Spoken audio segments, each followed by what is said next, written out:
louvo a Deus pelo privilégio de estar com os irmãos, sempre uma alegria poder estar com os irmãos adorando a Deus, e também pelo privilégio de estarmos dividindo algo da palavra de Deus com os irmãos. Deus abençoe nosso pastor, nossa pastora, o Zé Carlos também, a Deise, o Carlos e o Alexandre, nossos líderes aqui, o irmão que tem nos escalado. Deus abençoe também os irmãos da missão, o Júnior, a Andréia, a Juliana e Silvia. Deus abençoe vocês, Everton também, que está ali conosco, nos ajudando nessa noite. Queridos, eu quero deixar uma palavra para os irmãos. Marcos 16 e o versículo 1. Vamos ler do 1 até o versículo 4. 1 ao 4. Amém, irmãos? Amém.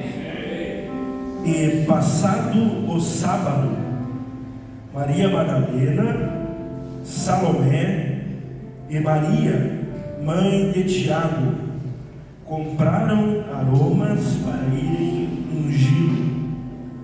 E no primeiro dia da semana foram ao sepulcro, de manhã cedo, ao nascer do sol, e diziam umas às outras: quem nos removerá a pedra da porta do sepulcro? E olhando, viram que já a pedra estava revolvida, e era ela muito grande. Amém, irmãos? Pode tomar atenção. Ele disse que provavelmente até então e até hoje, toda a história, desde que o sábado foi instituído no judaísmo, nunca houve um sábado como esse que Marcos está mencionando ali no versículo 1. Nós estamos falando de um sábado que sucedia a morte de Cristo. Então, se por um lado Cristo havia, enfim, pagado pelos nossos pecados, bebido o cálice que o Senhor havia lhe preparado, se Cristo agora descansava por ter consumado a obra que ele havia sido designado a cumprir, por outro lado, nós temos também discípulos que sofriam, que viviam um momento de confusão, viviam um momento de incertezas, um momento de medo, e de outro lado também aqueles que não se renderam a Jesus, os judeus que endureceram o seu coração, aqueles judeus que endureceram o seu coração. E esse comentarista diz que provavelmente nunca num sábado os sacrifícios do templo ou os ofícios do templo foram tão abomináveis ao Senhor como naquele sábado. Aqueles homens tinham sangue nas mãos, aqueles homens tinham matado o Filho de Deus, o Cordeiro de Deus. Então isso me chamou muita atenção, e aquele comentarista dizia que esse sábado não houve e não haverá sábado semelhante a este, em que Cristo está no pós-consumação da sua obra, os seus discípulos em um sofrimento imensurável, e ao mesmo tempo os judeus, os incrédulos, com sangue nas mãos por terem matado o Filho de Deus. Não era um sábado comum, não era um sábado qualquer, e a Bíblia diz que assim que passou o sábado, 3 mulheres, Maria Madalena, Salomé e Maria, mãe de Tiago, compraram aromas para irem ungir a Jesus. Provavelmente, como Jesus foi morto na sexta e sepultado na sexta antes que iniciasse o sábado, diferente da nossa cultura ou da nossa forma de contar os dias, o sábado ele começava no final da tarde de sexta. Então Jesus foi sepultado na tarde de sexta, um pouco antes de se iniciar o sábado. Então aquelas mulheres provavelmente conseguiram ungir Jesus a tempo na sexta, e no sábado não poderiam fazê-lo, e também não poderiam nem comprar aromas, especiarias para ungir Jesus num sábado.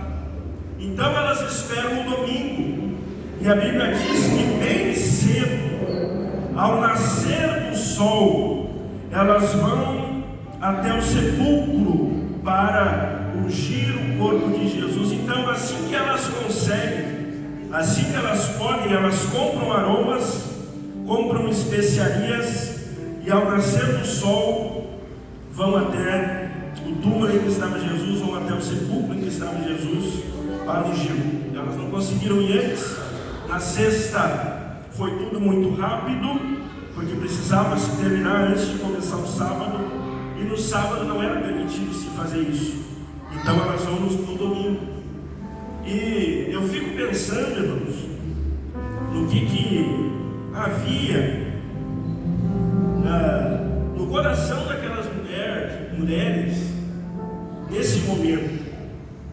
Nós estamos falando, por certo, de mulheres que estavam enfrentando um tempo de dor, assim como os demais discípulos de Jesus, de sofrimento, de tristeza, de lamento, de profundo pesar. Mulheres que com certeza estavam vivendo um momento de incertezas, de confusão, Nesses momentos o ser humano parece sem saber o certo o que fazer, sem saber para onde ir, o que vai acontecer, o que não vai acontecer.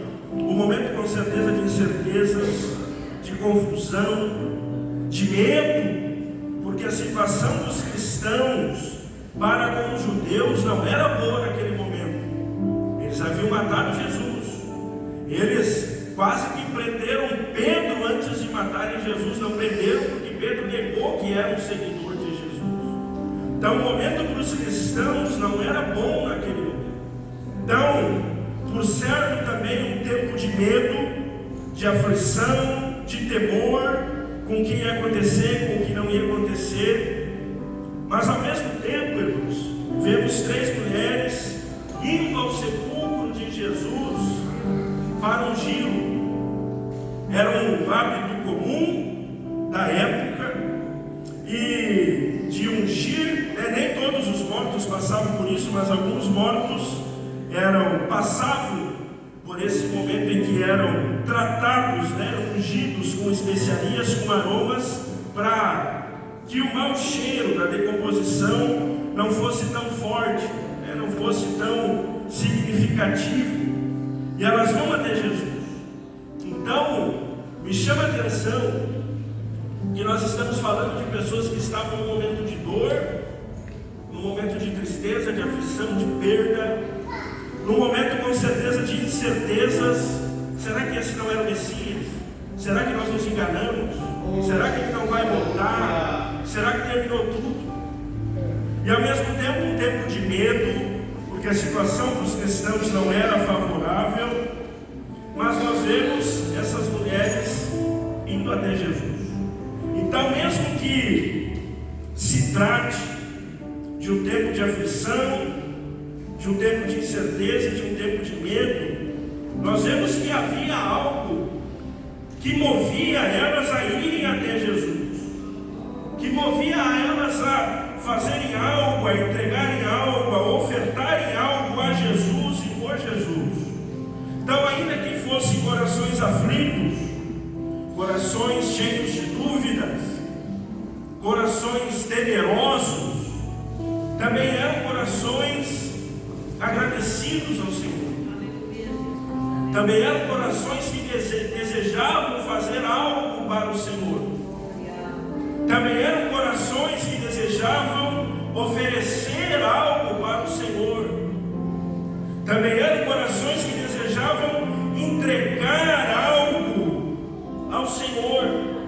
E mesmo, irmãos, veja quando João narra o sepultamento de Jesus, João diz que Nicodemos e José de Arimateia já haviam colocado especiarias, envolvido Jesus com especiarias. Então, a rigor, Jesus já tinha tido recebido esse tratamento, esse bem, mas ainda assim, irmãos, no coração delas havia um desejo de entregar algo, de oferecer algo, de fazer algo. Mesmo que alguém já tivesse feito aquilo, elas sentiam uma necessidade de entregar algo ao Senhor. O fato de alguém já ter ungido Jesus ou ter colocado especiarias em Jesus não tirou delas o desejo de também fazer isso. Jesus já tinha especiarias, mas talvez elas pensavam, mas eles ainda não têm as nossas especiarias. Jesus já foi talvez ungido, mas ele ainda não foi ungido por nós. Esse era o sentimento daquelas mulheres. É interessante, irmãos, porque o fato dos outros fazerem algo ao Senhor não nos isenta de fazer também. O fato de Nicodemos e José de Arimateia terem colocado especiarias em Jesus não isentou elas e não tirou delas o desejo de ungir Jesus, de levar aromas, de levar especiarias até Jesus. Então, aquilo que é feito para o Senhor, que o outro faz pelo Senhor e para o Senhor, não pode me isentar de fazer aquilo que eu posso fazer, aquilo que eu devo fazer. Talvez elas pudessem pensar, não, mas já fizeram, mas já ungiram, já colocaram coisas de bom cheiro, nós não precisamos mais. Mas havia esse desejo de entregar algo, havia esse desejo de ofertar algo, havia esse desejo de oferecer algo. Então elas saem e vão em direção ao túmulo de Jesus.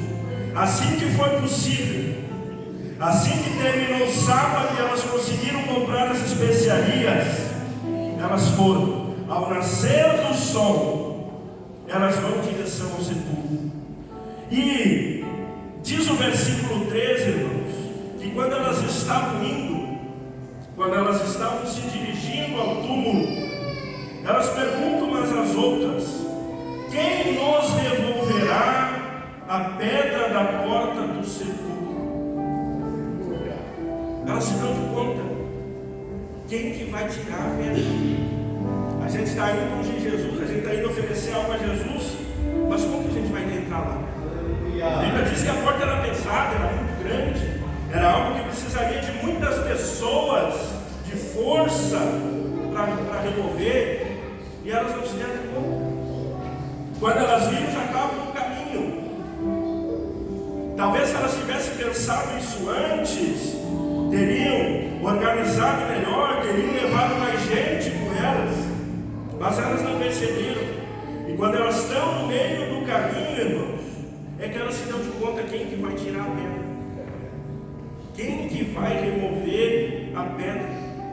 E mais que isso, outra coisa que elas nem se deram de conta, eram os próprios guardas, que tinha guardas cuidando do túmulo de Jesus, e elas nem se deram de conta.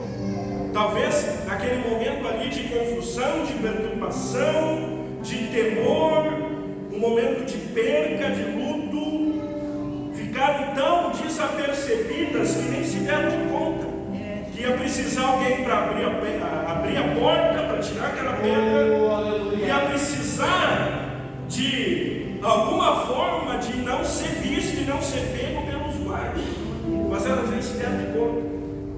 E às vezes parece que o Senhor permite que a gente faça isso, né? Que a gente não se dê conta de certas coisas e a gente se dá de conta no meio do caminho, mas daí já não dá mais para voltar. Mas se a gente se desse de conta lá no início, a gente nem tinha ido, a gente nem tinha saído, a gente nem tinha tomado uma atitude. Mas Deus parece que permite que elas saiam sem lembrar dos guardas e sem lembrar da pedra. E no meio do caminho, elas se dão de conta quem vai tirar a pedra. A gente não consegue, a gente não tem força, nós somos três, nós, três mulheres, não vamos conseguir tirar aquela pedra. Mas diz a Bíblia no versículo 4, e é aqui que eu quero meditar com os irmãos, que quando elas chegaram perto do túmulo, elas viram que a pedra já estava removida.